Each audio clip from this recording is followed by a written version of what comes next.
ലോകമഹായുദ്ധമുണ്ടായാൽ അത് ജലത്തിനു വേണ്ടിയായിരിക്കും. ഇത്തരമൊരു മുന്നറിയിപ്പ് പല പ്രമുഖ വ്യക്തിത്വങ്ങളും പലപ്പോഴായി ലോകത്തിന് നൽകിയിട്ടുണ്ട്. വരും ഭാവിയിൽ ആഗോള ജനത മതിയായ കുടിവെള്ളമില്ലാതെയാവുന്ന അരക്ഷിതാവസ്ഥയിലൂടെ കടന്നുപോകുമെന്ന പ്രവചനമായി ഈ മുന്നറിയിപ്പുകളെ കണക്കാക്കാവുന്നതാണ്. ആ മുന്നറിയിപ്പുകൾ ശരിവയ്ക്കും വിധം ലോകത്തിന്റെ വിവിധ ഭാഗങ്ങളിൽ ജലക്ഷാമ പ്രശ്നങ്ങൾ ഉയർന്നു വന്നുകൊണ്ടിരിക്കുകയുമാണ്. ജനസംഖ്യാ വർധനവ്, നഗരവൽക്കരണം, വ്യാവസായിക മലിനീകരണം, സർവോപരി കാലാവസ്ഥാ വ്യതിയാനം എന്നിവയെല്ലാം ഭൂമിയിലെ ശുദ്ധജല സ്രോതസ്സുകളെ പ്രതികൂലമായി ബാധിക്കുന്നു. ഇങ്ങനെ വരും ഭാവിയിൽ ആഗോള ജനത മതിയായ വെള്ളത്തിനായി പൊരുതുമെന്നാണ് ചൂണ്ടിക്കാണിക്കപ്പെടുന്നത്. അതിനിടയിൽ ഇതാ ആശ്വാസകരവും കൗതുകകരവുമായ ഒരു വാർത്ത പുറത്തു വന്നിരിക്കുകയാണ്. ആഗോളതലത്തിൽ ജലക്ഷാമം വർദ്ധിച്ചു വരുന്ന സാഹചര്യത്തിൽ ഭാവി തലമുറകൾക്ക് സുസ്ഥിരമായ ശുദ്ധജല സ്രോതസ്സായി മാറാൻ സാധ്യതയുള്ള ഒരു ജലസംഭരണി അറ്റ്ലാന്റിക് സമുദ്രത്തിനടിയിൽ നിലനിൽക്കുന്നുവെന്ന് ശാസ്ത്രജ്ഞന്മാർ കണ്ടെത്തിയിരിക്കുകയാണ്. ഈ മേഖലയിൽ 670 ഘനമൈലോളം ലവണാംശം കുറഞ്ഞ ശുദ്ധജലം കണ്ടെത്താനായി എന്നാണ് ശാസ്ത്രജ്ഞന്മാർ അവകാശപ്പെടുന്നത്.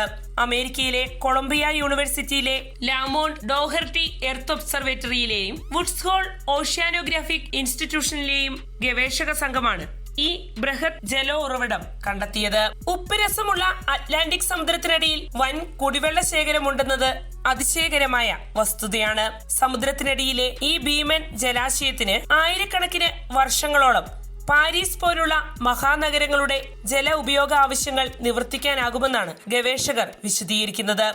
ശുദ്ധജലക്ഷാമം ആശങ്കാജനകമായ ഒരു യാഥാർത്ഥ്യമായി മാറിക്കൊണ്ടിരിക്കുന്ന ഇക്കാലത്ത് ഈ കണ്ടെത്തൽ പകരുന്ന പ്രതീക്ഷ വളരെ വലുതാണ്. സമുദ്രത്തിന്റെ അടിത്തട്ടിൽ നിന്ന് കുടിവെള്ളം വേർതിരിച്ചെടുക്കുക എന്ന ആശയം ഒരു കാലത്ത് ശാസ്ത്ര ഫിക്ഷൻ ആയിരുന്നുവെങ്കിൽ US ശാസ്ത്രജ്ഞർ തങ്ങളുടെ ഈ പുതിയ കണ്ടെത്തലിലൂടെ ആ ആശയം യാഥാർത്ഥ്യമാക്കിയിരിക്കുകയാണ്.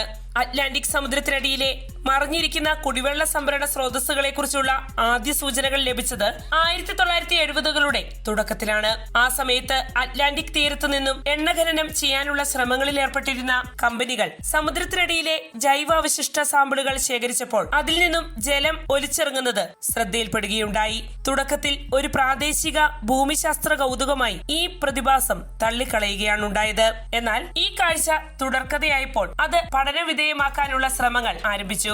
ഈ പ്രതിഭാസത്തെ ഗൗരവത്തോടെ പഠനവിധേയമാക്കിയത് പതിറ്റാണ്ടുകൾക്ക് ശേഷമാണ്. ഒടുവിൽ സാങ്കേതിക പുരോഗതിയുടെ ഫലമായി ആ പഠനം ഫലമണിയുകയും ചെയ്തു.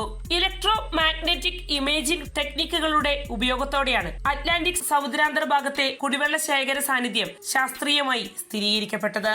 ഇലക്ട്രോ മാഗ്നറ്റിക് ഇമേജിംഗ് സാങ്കേതിക വിദ്യയുടെ സഹായത്താൽ ഗവേഷകർ സമുദ്രത്തിന്റെ അടിത്തട്ട് സ്കാൻ ചെയ്യുകയുണ്ടായി. ഈ സാങ്കേതിക വിദ്യ വൈദ്യുത ചാലകത അളക്കുന്നു. മികച്ച ചാലകത കാരണം ഉപ്പുവെള്ളത്തെ ശുദ്ധജലത്തിൽ നിന്ന് വേർതിരിക്കാനും ഈ സാങ്കേതിക സംവിധാനത്തിനാകും.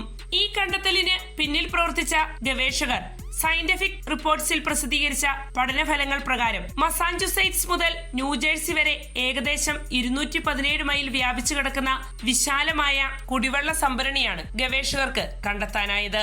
ആധുനിക സാങ്കേതിക വിദ്യ എത്രമാത്രം മുന്നേറി എന്നതിന്റെ തെളിവാണ് ഈ അണ്ടർ വാട്ടർ അക്വിഫറിന്റെ കണ്ടെത്തൽ. വൈദ്യുത കാന്തിക ഇമേജിംഗ് ഉപയോഗത്താൽ സമുദ്രത്തിന്റെ ആഴത്തെക്കുറിച്ച് പൊതുവെ നിന്നിരുന്ന ധാരണയിൽ ഗവേഷകർ വിപ്ലവകരമായ മാറ്റങ്ങൾ വരുത്തി. ഉപരിതലത്തിന്റെ വൈദ്യുത ചാലകത അളക്കുന്നതിലൂടെ ശുദ്ധജല സാന്നിധ്യമുള്ള പ്രദേശങ്ങൾ തിരിച്ചറിയാൻ കഴിയുമെന്ന് അമേരിക്കൻ ശാസ്ത്രജ്ഞർ തെളിയിച്ചിരിക്കുകയാണ്. ഈ സാങ്കേതിക വിദ്യ ഇനിയും കണ്ടെത്തിയിട്ടില്ലാത്ത കുടിവെള്ള സ്രോതസ്സുകളെ സംബന്ധിച്ച പഠനങ്ങൾക്കായുള്ള വലിയ ജാലകമാണ് തുറന്നിടുന്നത്. ആഗോളതലത്തിൽ ശുദ്ധജലത്തിന്റെ ആവശ്യകത വർദ്ധിച്ചു വരുന്ന സാഹചര്യത്തിൽ അമേരിക്കൻ ശാസ്ത്രജ്ഞർ അറ്റ്ലാന്റിക് സമുദ്രത്തിനടിയിൽ കണ്ടെത്തിയിരിക്കുന്ന വലിയ ശുദ്ധജല സാന്നിധ്യം ഏറെ പ്രതീക്ഷ പകരുന്നതാണ്. ഇത് പുതിയ ശുദ്ധജല സ്രോതസ്സുകൾ പര്യവേക്ഷണം ചെയ്യുന്നതിനുള്ള ഒരു അധ്യായത്തിനാണ് തുടക്കം കുറിച്ചിരിക്കുന്നത്. അതേസമയം ഇത്തരത്തിൽ കണ്ടെത്തപ്പെടുന്ന അണ്ടർ വാട്ടർ അക്വിഫറുകളിൽ നിന്നുള്ള ജലം ഉപയോഗിക്കുന്നത് ഏതെങ്കിലും തരത്തിലുള്ള പാരിസ്ഥിതിക ആഘാതങ്ങൾ ഉണ്ടാക്കുമോ എന്നത് സംബന്ധിച്ച പഠനങ്ങൾ ഇനിയും നടക്കേണ്ടതായുണ്ട്.